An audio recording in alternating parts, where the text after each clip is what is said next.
So it's a year that is not full of expectations for Josh Heupel, I wouldn't say, just with some of the things that have developed in the offseason.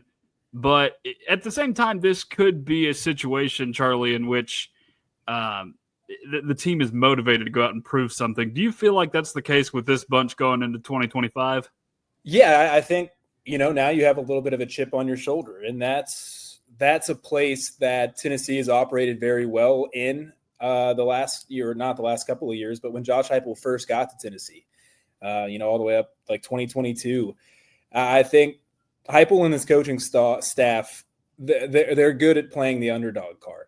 They're good in that role. And now, I think Tennessee, quite honestly, is one of the more overlooked teams in the country right now, just on a national level, just because of, as Josh Heupel would call it, the Joey Aguilar situation. I think people are really maybe overvaluing what Nico Iamaleava would have meant to this team.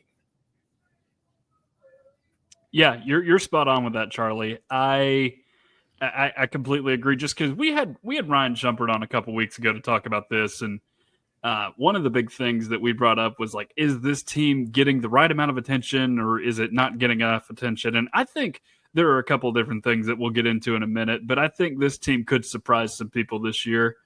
And I agree too with Nico. Like, I just don't think he was all that everybody else across the country thought he was supposed to be for this team.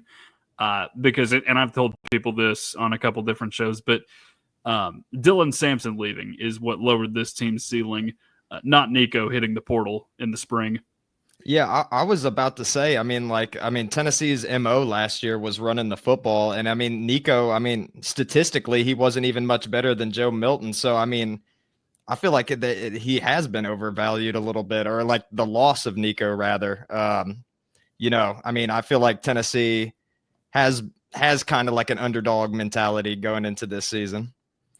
It's just Nico Iamaleava last year, you saw the raw talent, right? You saw what could be. And I think that's what got you excited for this season. The prospect of another year of development. It would be his third year in the program.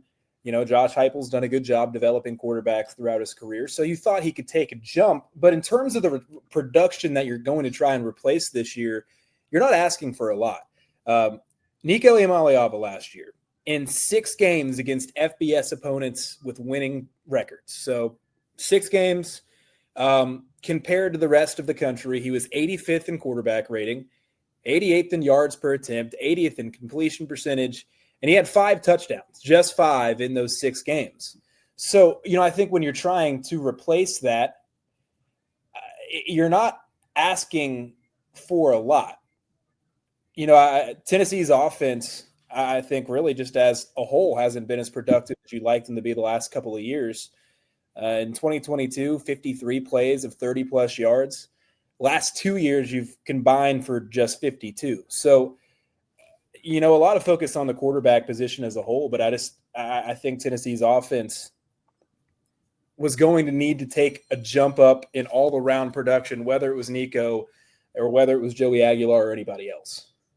Yeah, and I know he gets a lot of criticism here, but I just think, and I don't really even think this is a hot take, that Joe Milton will be remembered more fondly by Tennessee fans than Nico here just because of everything that transpired in the spring.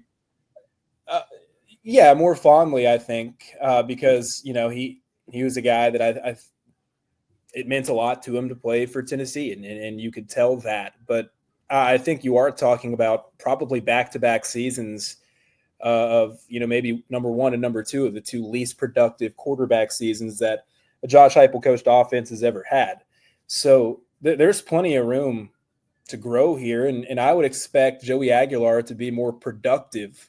Maybe not better, but more productive than either of those 2 were. And, I think he might even be a better fit for some of the things that Tennessee wants to do. Well, mentioning like Joey Aguilar, I feel like we got to address the elephant in the room. Do you think that he's the starting quarterback for this season, or? Yeah. You can call it a quarterback competition, and maybe there will be, a competition, but the fact of the matter is, George McIntyre is about 180 pounds, soaking, dripping wet, and Jake Merklinger, by all accounts, hasn't really done enough to make you think he's going to really have a chance to take that job. So if Joey Aguilar isn't starting against Syracuse, that's probably not a good thing for Tennessee. Well, Charlie, for the record, I agree with you here. I do think he's going to be your week 1 starter. But do you think there is any truth to the fact that Merklinger overall is a better fit to the Josh Heupel offense than Joey Aguilar, just in terms of what he brings to the table? I don't, because right now the biggest knock on Joey Aguilar is probably his turnovers. Yeah, but throughout Josh Heupel's career as a coach, his quarterbacks have consistently limited turnovers. I think it's reasonable to expect that Aguilar's turnover numbers take a dip as well. But you look at what he does best, and it's his ability to make quick decisions, to read a defense quickly, and he has a very quick release. I think that fits what Tennessee wants to do. In my opinion, the biggest reason that Tennessee's offense hasn't reached the levels that it was the first couple of years in the last 2 seasons is just because you haven't been able to consistently get the rhythm passing game going. Nico Iamaleava and Joe Milton both, I thought, struggled to consistently be on time to get the ball to receivers on the run, to put it in a spot where they could catch it and continue running. I mean, Nico was great at that deep over, but the short stuff, the quick stuff outside the numbers, I thought neither Joe nor Nico were really great with that. And I think Merklinger can be a really good quarterback, specifically with that short rhythm passing game. And that kind of sets everything else up, because then you can branch off of that. But if you don't establish the quick stuff, then the rest of it isn't there. Yeah, and you were mentioning quick decision-making. I mean, I would argue that was Nico's biggest problem last season. I mean, oftentimes it looked like he'd look right, look left. He couldn't make up his mind. The pocket collapsed, and he'd have no other choice but to run up the field or try to force a pass. So, I mean, I agree with you there. I think you're looking at a quarterback in Aguilar that doesn't have the same raw talent, doesn't have the same arm talent as Nico or Joe. The physical tools aren't there, but mentally, I think he's much further ahead of than either were. Yeah, so shifting now to who Joey Aguilar, or whoever it may be, we think it's Joey Aguilar, who he's throwing the ball to. Who do you think, Charlie, emerges as the best receiver in this 2025 group? Best receiver, gosh, you hope it's Mike Matthews. It needs to be Mike Matthews. Yeah. But I think the most productive receiver is going to be Braylon Staley. Just, more so about the position he's going to be playing. He's your slot guy, and there isn't an obvious backup guy that plays inside either. Maybe Boo Carter's getting some snaps. But I don't think, one of those freshmen or Amari Jefferson is going to spend a lot of time playing in the slot. So, I mean, that's going to be Braylon Staley more often than not. They seem to really like what they have in him. And in this offense, I mean, the slot receiver is the one that has, the most opportunity to produce. But so, I look at Staley and I look at Matthews, and I think both of those guys need to be really productive for Tennessee. And then, I mean, even with Chris Brazzell, we've seen guys throughout, I guess, the last 5 years now be a lot better in their second season. And he was one of the biggest disappointments in my eyes last year. I had expectations for him through the roof after his freshman year at Tulane. And, part of it was I don't think we utilized his skill set to its greatest extent. Part of it was he needed to be a lot better. So hopefully he takes a jump too. Yeah, and it's interesting you say that about Braylon Staley with the productive element that he could bring to the table. And it's just something I kind of hinted at a couple weeks ago. I don't really want to lean into this too heavily, because then it just looks like I'm creating one of those cursed graphics. But, he's from South Carolina, the same place another former Tennessee wide receiver, a very productive one in the last 3 years, was from. And he would be playing a similar role, kind of that undiscovered talent in this group, kind of playing in the slot as well to start the season. And then let's just say one guy goes down, suddenly he has a breakout year. I'm not saying that will happen, but you kind of get the same vibe from him a little bit as you did Jalen Hyatt. Yeah, I mean, I think he's, ideally, if you're maximizing his skill set, you're using him in some of the same ways that you use Jalen Hyatt. I'd like to see Tennessee put more guys in motion pre-snap. I feel like that we saw a lot of that in 2022, not as much in 23 or 24. But I think Staley's a guy that you can get on the move, you can put in different spots, you can really kind of hunt matchups for him and get him in space. And yeah, you hope he's a guy that can be a playmaker that, and even is just 75% of what Jalen Hyatt was in his final season. All right, Charlie, one thing I do want to ask you about is Tennessee's road games. You have traveled around the SEC quite a bit. Rank the 4 SEC towns Tennessee is visiting this year in order. Okay, so the 4 towns we got, Gainesville, Tuscaloosa, Starkville, and Lexington. Yes. Starting with number 4, and a very, very hard 4 would be Tuscaloosa, Alabama. Really? There are 3 towns in America that I've been to that I don't like in my entire life. Tuscaloosa, Atlanta, and Beaumont, Texas. Don't go there. It's the worst. Never been there. Don't. Trust me, you don't need to. It's gross. And whatever. But Tuscaloosa, I've been there 3 times now. There's nothing redeeming about the town. Oh, the barbecue's good. No, it's not. Like, okay, there's one cool barbecue. Justin Thomas's golf bag hangs on the wall in one of the barbecue spots, and that's the coolest thing about Tuscaloosa. The stadium, the atmosphere.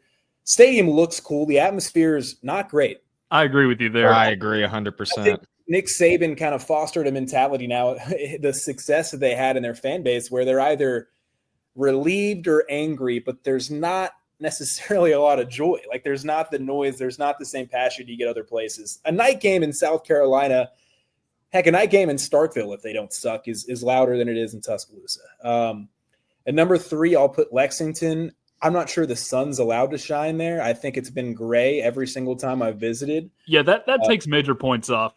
But there's a bar there called Campus Pub that I'm a big fan of. Big fan. Okay. Gainesville, I'll put it 2. Gainesville's a great town, actually. I really was surprised, didn't think I would like it. Had a lot of fun there. Good food. There was a cheesesteak from a street vendor I ate after the game. That was the best cheesesteak I've ever had in my life. And what I was drinking probably didn't have anything to do with the taste there. And then Starkville, Mississippi is far and away number 1.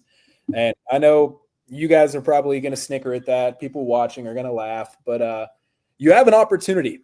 Go to Starkville this year. Heck, take Thursday afternoon off and get down there Thursday night. Take Friday off. It is the best SEC town out there. The food is excellent. The people are nice, and it's cheap. Like it's the kind of cheap where you get your bill and you need to read it 3 times to make sure they didn't leave 1 or 2 or 3 or 4 things off. Starkville's awesome. Great barbecue too. Go to Two Brothers when you're down there. Yeah, I know you were on record as a Starkville enthusiast. I've still not been down there yet. And I've heard too from, I think Ben McKee says this, there's a pizza place down there that's supposed to be really good that he's a fan of. Very good. I would not recognize good pizza in Starkville, but I don't know. Maybe that's the case. They've got good pizza down there. Although I should shout you out, though. You did direct me to Boosh's Billiard Hall in Columbia, Missouri, and it did not disappoint. It did not disappoint. Best burger in the SEC.